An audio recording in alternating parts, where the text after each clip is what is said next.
구독, 좋아요, 알람 설정 많이 많이 눌러주세요.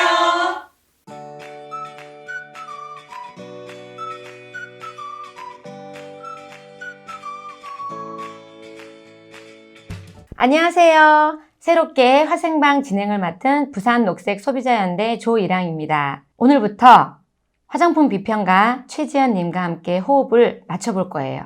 흥미진진한 이야기를 들어볼 건데요. 지연님 안녕하세요. 안녕하세요. 네, 이랑씨 화생방 새로운 진행자로 오신 걸 환영합니다. 네, 앞으로 잘 부탁드릴게요. 저도 잘 부탁드리겠습니다. 저야말로 잘 부탁드리고 혹시 진행이 매끄럽지 못하더라도 이해 많이 해주시기 바랍니다. 그럼 시작해 볼까요? 네, 오늘 지연님이 가져오신 주제가 자외선 차단제 속 나노 입자가 내 세포에 침투한다예요. 이게 혹시 무슨 얘기인가요? 예, 최근에 아주 유명한 TV 프로에 한 독성학자가 출연해서 선크림 속에 있는 나노 물질이 내 세포로 들어간다라는 그런 발언을 했어요. 그래서 많은 분들이 이 발언을 네. 듣고 너무 놀라서 저한테 많은 문의를 해주셨는데요. 네. 저도 많이 놀랐습니다. 네네. 과연 이 음. 주장이 사실인지 제가 오늘 과학 문헌에 입각해서 여러분들에게 알려드리려고 합니다. 네. 자외선 차단제 나노 물질이 내 세포에 침투한다니까 진짜 놀라운 것 같아요. 네, 충격적이죠? 네. 네. 제가 사계절 내내 진짜 자외선 차단제를 바르고 있는데 저뿐만이 아니고 소비자들도 이런 얘기를 들으면 많이 두려움이 생길 것 같습니다. 네. 그러면 이야기를 풀기 전에 우선 자외선 차단제 속 나노 물질이 구체적으로 무엇인지 그것부터 설명해 주실 수 있나요? 예, 자외선 차단 성분 중에 무기 성분으로 분류되는 게 두 가지가 있어요. 바로 티타늄 디옥사이드와 징크 옥사이드 광물질입니다. 이 두 물질의 입자는 보통 크기가 200에서 300 나노미터예요. 네. 그런데 과학의 발달로 입자의 사이즈를 100 나노미터 이하로 줄이는 기술이 개발되었어요. 예, 과학에서는 이것을 나노화한다고 표현하는데 나노화하면 흔히 말하는 그 하얗게 막이 생기는 백탁 형상 네. 그것이 현저하게 줄어들고 그리고 그 자외선 차단 효율이 높아져서 굉장히 사용감이 좋은 자외선 차단제를 만들 수 있어요. 그래서 정리하자면 자외선 차단제 속의 나노물질이란 100 나노미터 이하의 티타늄 디옥사이드와 징크 옥사이드를 뜻합니다. 보통 평균 사이즈는 300 나노미터 내외입니다. 네. 그러니까 원래 크기가 200에서 300 나노미터인데 100 나노미터 이하로 줄어든다는 뜻이군요. 예. 백탁도 줄어들고 자외선 차단 효율도 좋아진다면 좋은 점이 많을 것 같은데 왜 이것이 체내로 들어가면 내 세포에 침투를 한다고 합니까?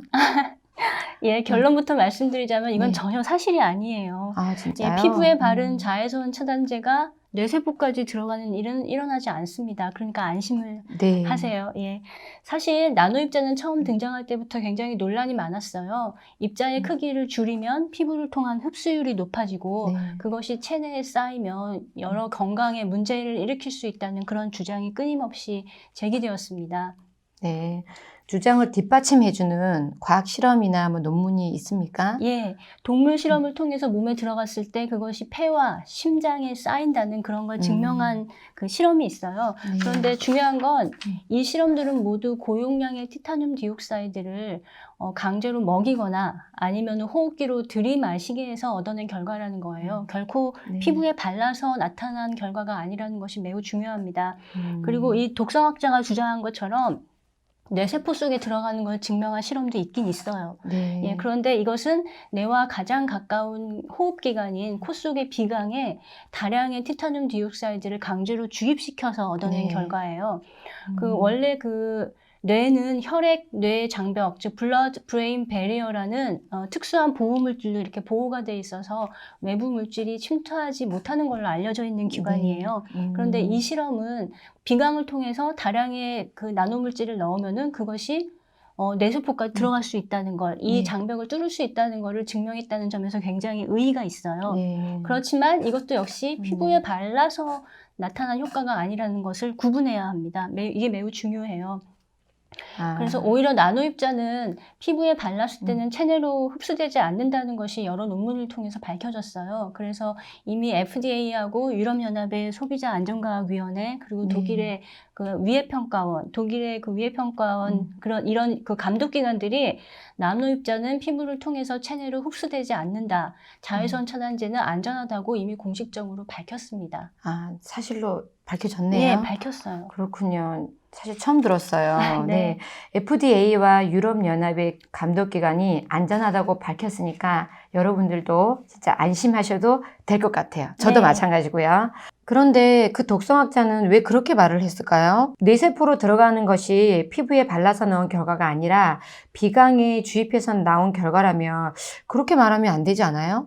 예, 저도 바로 그 점 때문에 굉장히 놀랐어요. 전문가가 대중 앞에서 위험을 말할 때는 굉장히 신중해야 돼요. 사실에 입각해서 과학적으로 말해야 하고, 그리고 네. 오해가 없도록 단어와 문장의 구성에 굉장히 신중을 기해야 한다고 생각해요. 그 티타늄 디옥사이드 나노 입자가 네. 뇌세포로 들어갈 수 있는 가능성이 있는 것은 맞아요. 그리고 나노 입자가 자외선 차단제 속에 들어있는 것도 맞고요. 하지만 그렇다고 해서 자외선 차단제 속에 나노 입자가 뇌세포로 들어간다? 이렇게 말하는 거는 옳지 않잖아요. 맞아요. 예, 저 뇌세포로 들어가는 건 비강을 통해서고 자외선 차단제는 피부에 바르는 거기 때문에 이 둘 사이에는 아무런 상관관계도 인과관계도 없습니다. 그렇게 아무 관계도 없는 것을 연결시키는 것이 바로 불량 정보가 탄생하는 방식이에요. 예를 들어서 샴푸에 흔히 들어가는 SLS, 그 소듐 라우릴 설페이트라는 계면활성제가 있어요. 이 성분이 백내장을 일으킨다고 반드시 피하라는 그런 불량 정보가 있습니다. 하지만 이것은 그 백내장을 연구하는 학자들이 동물의 눈에 일부러 백내장을 유발시키기 위해서 고용량을 주입시킨 결과예요. 샴푸는 눈에 넣는 것이 아니라 두피에 잠시 문지른 후에 물로 씻어내는 것인데 그 백내장과는 아무런 관계가 없죠. 맞아요. 예, 그런데도 이 둘을 연결시키면 마치 인과관계가 있는 것처럼 그렇게 보여서 소비자들은 두려움을 가질 수밖에 없습니다. 많은 불량 정보들이 이렇게 화장품의 쓰임새와는 전혀 상관이 없는 것들을 이렇게 연결시켜서 위험을 부풀리고 있어요. 듣고 보니까 진짜 속상하고 좀 화도 나고 좀 그러는 것 같아요. 그러면 저희 소비자들이 그런 불량 정보를 이렇게 가려내는 방법, 그런 걸 좀 알려주시면 좋겠고, 소비자가 직접 불량 정보를 구별할 수 있는 힘을 가지고 우리가 생긴다면 불량 정보의 위력이 많이 줄어들 것 같은데. 예, 제가 추천하고 싶은 아주 간단한 방법이 있어요. 바로 노출 방식을 따져보라는 것입니다. 화장품은 먹는 게 아니죠. 그리고 호흡기로 들이마시는 것도 아니죠. 그냥 피부에 바르는 겁니다. 또한 고농도로 많이 바르는 것도 아니고 법이 정한 그 한도 내에서 소량으로 바릅니다. 그래서 어떤 물질이 암을 일으킨다거나 호르몬을 교란한다거나 생식 독성이 있다 이런 말을 들었을 때 그것이 정말 화장품을 발랐을 때 나타날 수 있는 위험인지 따져보는 습관이 필요합니다. 이것만 따질 줄 알아도 불량 정보의 대부분을 물리칠 수 있어요. 진짜 좋은 방법인 것 같아요. 그러면 우리가 정보를 받아들일 때 너무 결론에만 주목을 하지 말고 그 과정에 관심을 가진다면 더 많은 것을 볼 수 있지 않을까. 그러면 지연님의 말씀대로 노출 방식을 꼭 따져보는 습관을 들여야겠는데요. 그러면 마지막으로 나노 입자에 대해서 더 해주실 말씀 있으시면 해주시겠어요? 예, 앞서 언급했던 그 독성학자가 같은 방송에서 티타늄 디옥사이드 나노 입자가 립스틱에도 들어가 있으니까 조심하라는 그런 발언을 했습니다. 근데 저는 이 말도 바로잡고 싶어요. 그 립스틱에 들어가는 티타늄 디옥사이드는 200에서 300 나노미터의 일반 크기예요. 그 립스틱에 이 성분을 쓰는 이유가 이렇게 불투명하게 입술을 덮기 위해서이기 때문에 투명한 나노 입자를 쓸 이유가 없어요. 그리고 티타늄 디옥사이드는 먹어서는 절대로 안 되는 성분이 아니라 조금 먹어도 괜찮은 성분이에요.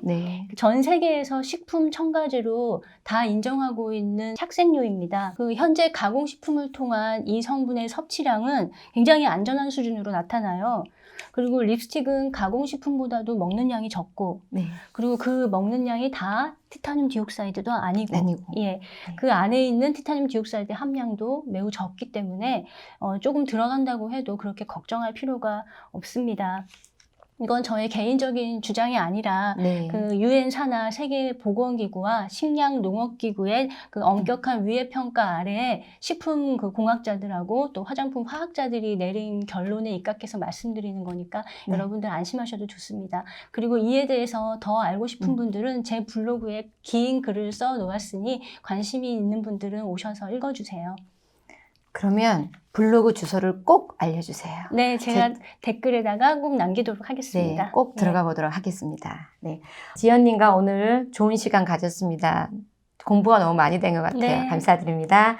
조금 어렵기는 하지만 나노 입자에 대해서 불안감을 떨칠 수가 있었고, 그리고 우리가 불량 정보를 어떻게 하면 가려내야 되는지도 도움을 많이 받았습니다. 그러면 여러분 좋아요, 구독 눌러주세요. 눌러주세요. 네, 다음 시간에 더 좋은 정보를 가지고 또 만나도록 하겠습니다. 여러분 감사합니다. 감사합니다.